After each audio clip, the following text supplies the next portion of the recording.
As we continue with Chizzuk for Elul, we find ourselves in the midst of the 40 days, what's known as the 40 days of Tshuva, between Rosh Chodesh Elul and Yom Kippur. But in truth, it's not actually 40 days, because since Elul is always Chaser, it turns out that it's always going to be 39 days and not 40 days. So I saw a fascinating explanation from Rav Cutler in the Mishnah Aaron as to why it's called the 40 days of Tshuva if it really only ends up being 39. And he points out, we find this to be true a couple times in the Torah. When someone does an Aveira and they need to get Malchus, the Pasuk says, Arba'im Yakenu, you get 40 lashes for doing an Aveira, and yet we know that in the end it turns out you only get 39 lashes. You don't get the full 40. So if the Torah says 40, why do we only end up getting 39?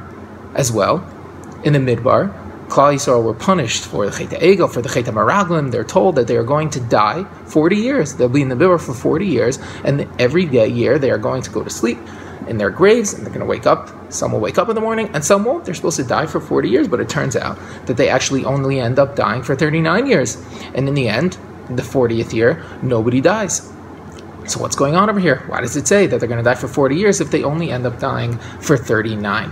So Rav Cutler explains that the number 40 is actually a number of renewal. We find this to be true by the 40 days, the first 40 days of Yetziras Havlad, of the creation of a child, is considered to be 40 days, and it's because that is a time of renewal. As well, we are told that Matan Torah was 40 days because that was a renewal of Klal Yisrael. So we see this concept that 40 is a number of renewal. And when somebody does an Aveira, so they need a renewal. They need a renewal to get back from being a Rasha, to bring them back up to being a new person.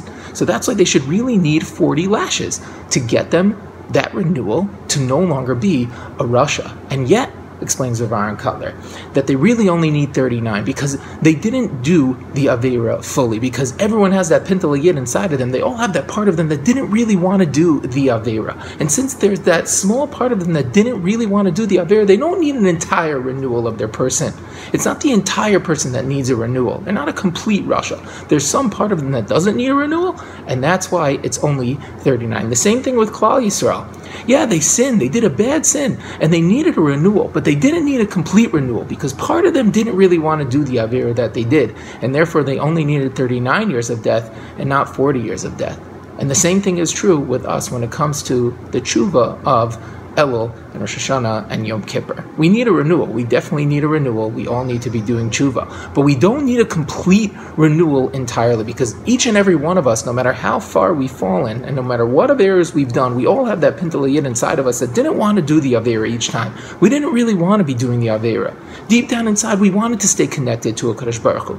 So therefore, we don't need the full 40 days of tshuva. We only need 39. We all know from the famous Rambam, that everybody has that deep down inside of them that they want to be doing the right thing. And that's what we need to focus on, that yes, we've done Aveiras, yes, we've done some things wrong, but we didn't really want to do them. Part of us didn't want to do them. We have to reconnect to that part of us that didn't really want to do the Aveira and try our best to return to that point so that we could reconnect to a Kadosh Baruch Hu and be the best Ovdei Hashem that we can be.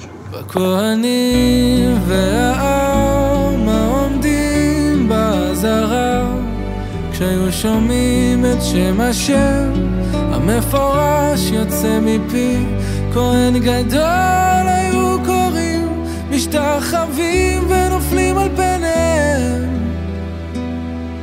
ברוך שם כבוד מלכותו לעולם.